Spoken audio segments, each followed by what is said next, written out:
往事如風，你又走進了誰的夢？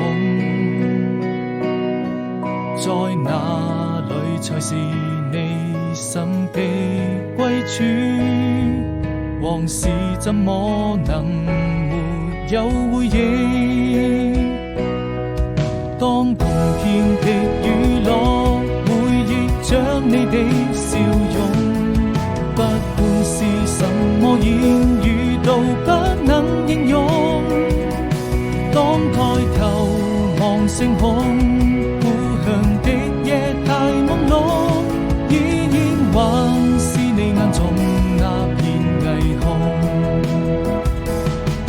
擁過笑過四季，等到來年的春意。